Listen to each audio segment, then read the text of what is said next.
le professeur Gérard Michel, je suis professeur de pédiatrie et je suis dans ce service responsable du centre de cancérologie pédiatrique de notre CHU.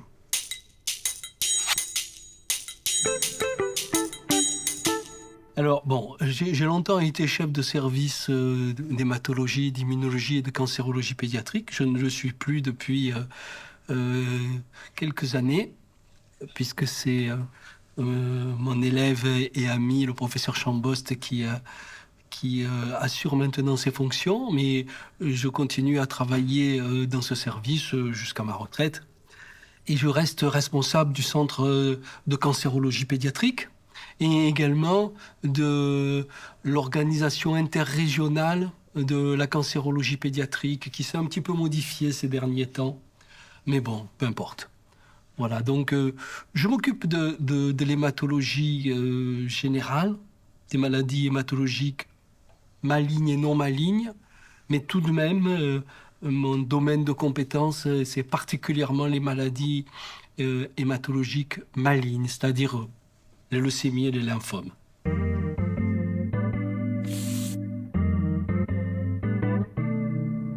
Ah, alors, le métier de médecin, je ne sais pas très bien parce que, aussi loin que je remonte, même quand j'étais enfant, j'ai toujours voulu être docteur. Je ne sais pas pourquoi. C'est un métier qui m'a toujours attiré, bien avant que je n'aime la biologie, ce genre de choses. Je voulais être docteur. C'est étrange, mais enfin, c'est comme ça. Et après, le choix de la spécialité elle-même, c'est deux choses. C'est forcément des rencontres qui déterminent ce qu'on fait dans la vie. Et la rencontre avec l'enfant atteint de maladie maligne, ça c'est sûr. Ça a été quelque chose qui pour moi a été extrêmement fort et qui a beaucoup eu d'influence sur ce choix. Et puis aussi la rencontre de personnes également. Ça compte aussi. La rencontre du professeur Dominique Maranenki qui m'a appris à faire les greffes de moelle. La rencontre du professeur André Orsini, du professeur Henri Périmont qui, eux, m'ont appris l'hématologie pédiatrique, que j'admirais. Et c'est comme ça, non? Dans la vie, on la rencontre de gens qu'on admire, et puis qu'on a envie de suivre, et puis qu'on suit, et puis au bout d'un moment, on a acquis les compétences pour faire ça.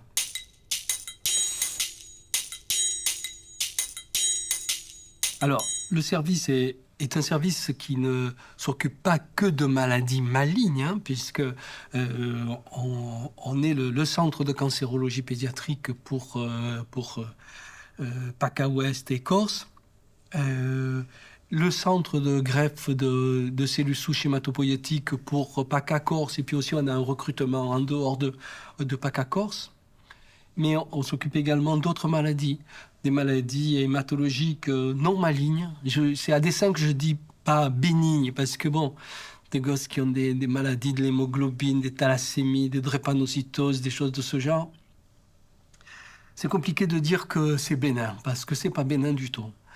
Même si c'est pas malin au sens cancérologique du terme. Et donc on s'occupe de ces maladies-là, des maladies du globule rouge, des maladies également de la coagulation, l'hémophilie et puis d'autres maladies qui sont apparentées.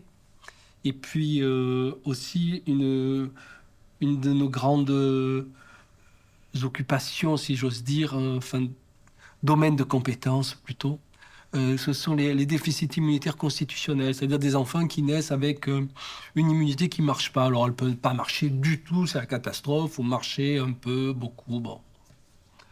Voilà, donc c'est un petit peu le panorama des enfants que nous prenons en charge dans le service, avec le seuil de 18 ans au moment du diagnostic. On a bien fait ça maintenant, depuis maintenant pas mal de temps, avec nos collègues d'hématologie d'adultes où clairement, lorsque un patient a moins de 18 ans au moment du diagnostic, il est chez nous. Et lorsqu'il a plus de 18 ans au diagnostic, il est en hématologie adulte, soit à l'Institut Paoli-Calmette, soit à la Conception.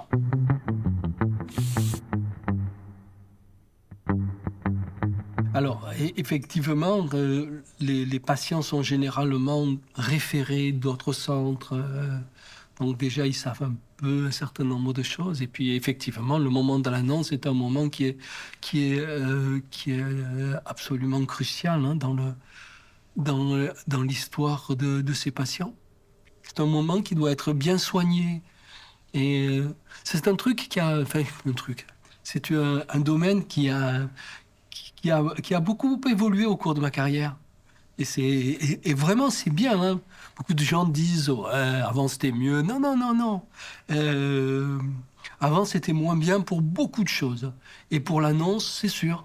Euh, Quand j'ai commencé à m'occuper de ces patients, on pouvait faire une annonce n'importe comment. Alors, il y avait des gens qui étaient doués, il y avait des gens qui faisaient attention, puis il y avait des pas doués, des gens qui faisaient moins attention. Mais bon, voilà, on pouvait annoncer des trucs abominables comme ça, dans un couloir ou dans la chambre, sans intimité, avec... bon.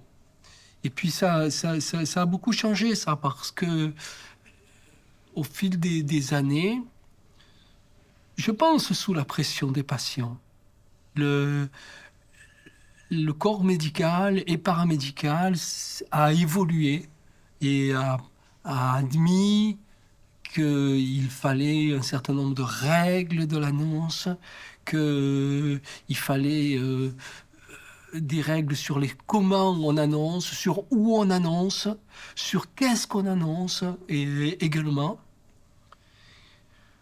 Puis, à tel point que maintenant, on l'enseigne à la faculté de médecine, hein. Maintenant, voilà, j'ai une partie de mes cours où j'annonce ça, enfin, où j'annonce ça, pardon, où j'explique quelles doivent être les règles de l'annonce, à quoi il faut qu'on pense quand on annonce quelque chose aux gens, qu'est-ce qu'il faut leur dire. Et on a même aussi maintenant des infirmières dans le service qui sont ce qu'on appelle les infirmières d'annonce. Bon, c'est-à-dire qu'elles ont été recrutées pour nous aider à faire ces annonces, pouvoir y consacrer plus de temps, pouvoir rediscuter avec la famille le lendemain, le surlendemain, la semaine suivante. Et c'est important parce que vous savez, quand on annonce une maladie maligne à une famille, il y a presque toujours, dans mon expérience, presque toujours, une phase de sidération. Une phase de sidération qui est une modalité de réponse du cerveau humain à la très mauvaise nouvelle. C'est-à-dire que le cerveau humain réagit comme ça, il est sidéré, c'est-à-dire qu'il n'entend plus rien. Voilà, plus rien. Et vous pouvez dire ce que vous voulez, les choses ne sont pas imprimées. Donc c'est important de revoir le patient le lendemain, une semaine après, pour pouvoir réexpliquer quand finalement les familles ont pu avaler un peu des choses. Et puis voilà. Donc c'est toute une... Ce dont vous parlez, l'annonce d'une maladie grave, c'est un domaine qui est un domaine en soi, qui est très intéressant et très important.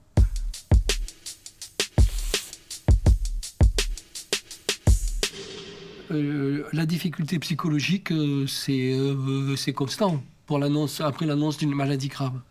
On peut faire toutes les règles qu'on veut, ça je l'explique aux étudiants aussi, hein. Vous pouvez faire toutes les règles que vous voulez, mais quand vous annoncez une très mauvaise nouvelle, personne peut prendre ça en riant et en pensant que la vie est belle. Ça, c'est totalement impossible. Donc la détresse psychologique, c'est à tous les coups plus ou moins importante. Voilà. Et puis il y a aussi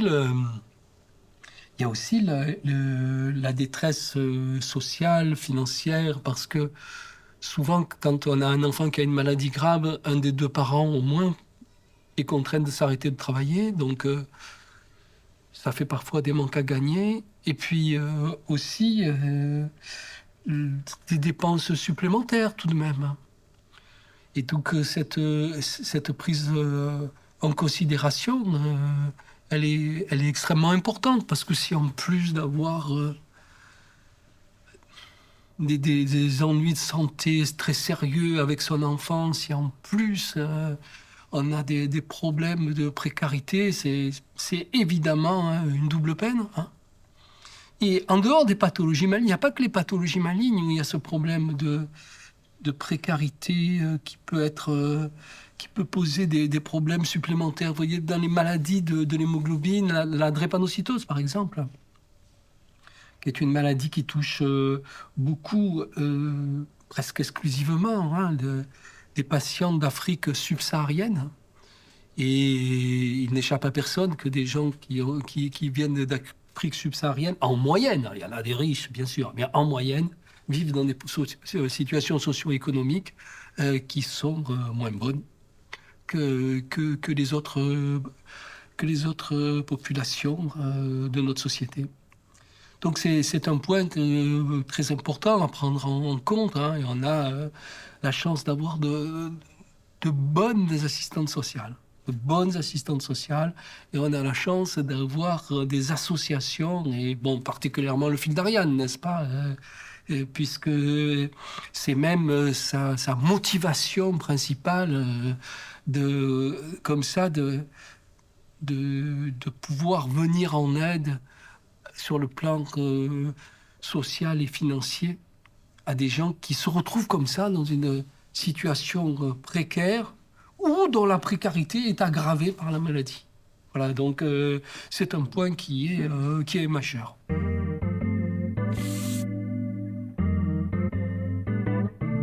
Je l'ai connu au moment de sa création.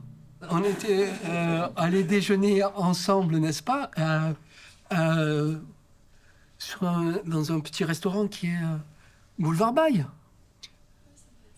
Et vous m'aviez expliqué votre projet, et vous m'aviez montré une affiche. Je m'en souviens, l'affiche, elle s'appelait « Marseille is beautiful ».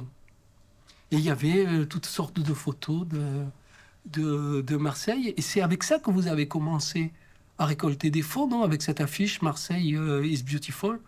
Et moi, j'ai tout de suite été très emballé par cette idée-là.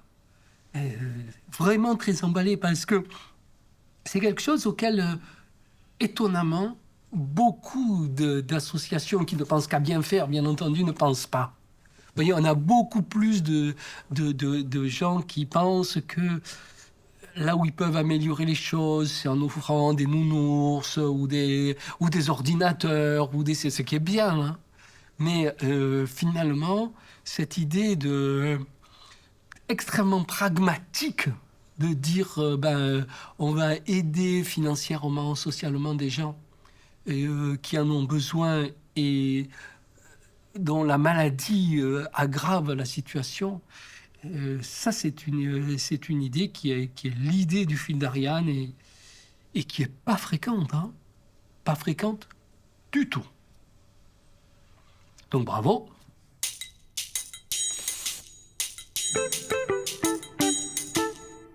Je crois aussi une des intelligences de l'association Le Fil d'Ariane, c'est de se baser sur les assistantes sociales, hein. C'est-à-dire que c'est une bonne idée, ça. C'est-à-dire de faire repérer les patients dans un état de plus grande précarité ou vulnérabilité, enfin je ne sais pas ce qu'il faut dire, par les professionnels de terrain. C'est une bonne idée, ça. Et l'assistante sociale, c'est mieux que le docteur, c'est mieux que pour ce genre de choses. Donc c'est une modalité de fonctionnement que je trouve également très pragmatique et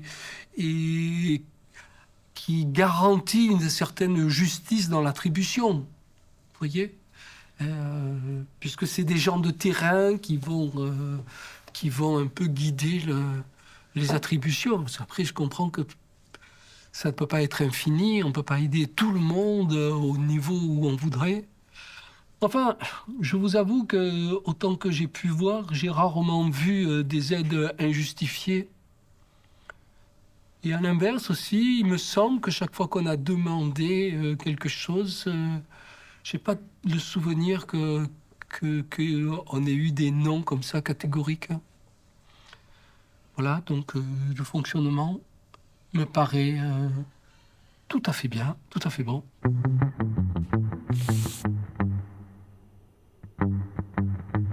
Ah oui, oui, bien sûr. Après, on peut dire tout ce qu'on veut, mais si notre société n'est pas solidaire, alors je ne sais pas quelle société l'est. On peut toujours regretter qu'elle le soit insuffisamment ou je ne sais quoi. Enfin, tout de même, les conditions d'accès aux soins dans ce pays, puisque c'est ce qui me regarde, reste quand même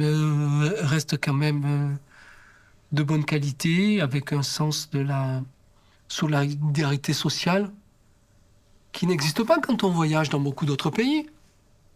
C'est quelque chose qui est dans notre tête, ça, dans notre société française, l'idée de solidarité, qui, aussi curieux que cela puisse nous pas apparaître, lorsqu'on va dans d'autres pays, on s'aperçoit que, ah non, ils n'ont pas ça dans la tête, ou moins. Et on se dit, tiens, c'est étrange. Mais c'est eux trouvent que c'est nous qui sommes étranges. Donc, à votre question, oui, notre société est solidaire. Je le crois, ouais.